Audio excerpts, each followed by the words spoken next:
documentary filmmaker Morgan Spurlock, who skewered fast food industry, dies at 53. Documentary filmmaker Morgan Spurlock, an Oscar nominee whose most famous work skewered America's food industry, and who notably ate only at McDonald's for a month to illustrate the dangers of a fast food diet, has died. He was 53. Spurlock died Thursday in New York from complications of cancer, according to a statement issued Friday by his family. "It was a sad day, as we said goodbye to my brother Morgan," Craig Spurlock, who worked with him on several projects, said in the statement. "Morgan gave so much through his art, ideas, and generosity.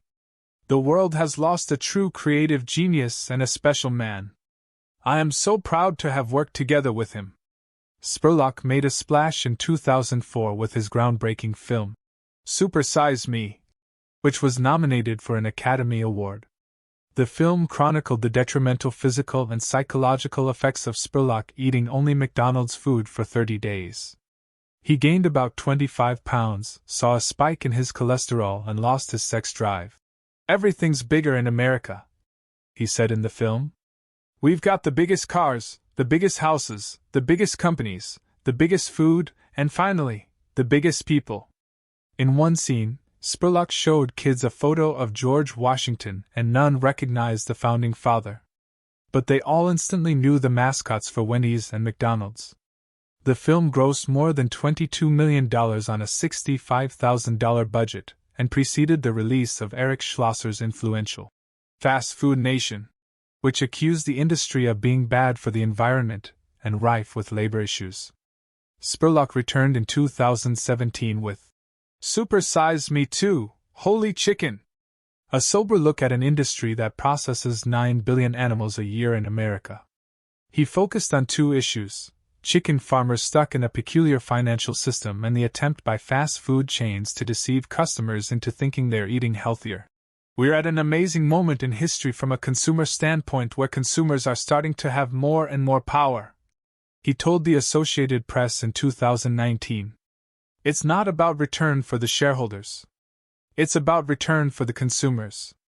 Spurlock was a Gonzo-like filmmaker who leaned into the bizarre and ridiculous.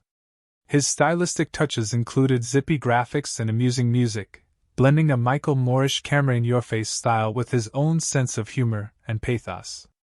"I wanted to be able to lean into the serious moments. I wanted to be able to breathe in the moments of levity.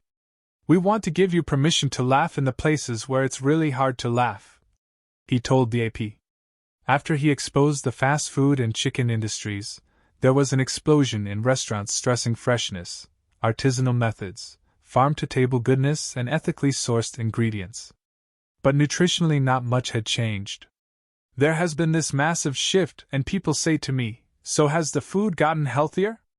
And I say, 'Well, the marketing sure has,'" he said.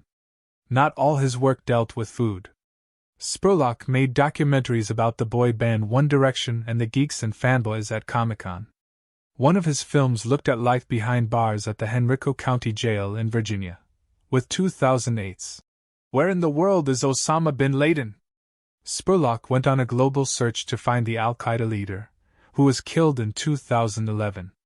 In POM Wonderful Presents, the greatest movie ever sold, Spurlock tackled questions of product placement, marketing, and advertising. "Being aware is half the battle, I think. Literally knowing all the time when you're being marketed to is a great thing," Spurlock told AP at the time. "A lot of people don't realize it. They can't see the forest for the trees."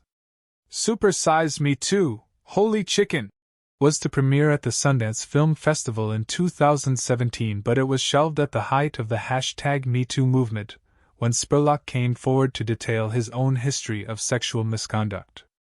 He confessed that he had been accused of rape while in college and had settled a sexual harassment case with a female assistant. He also admitted to cheating on numerous partners. "I am part of the problem," he wrote.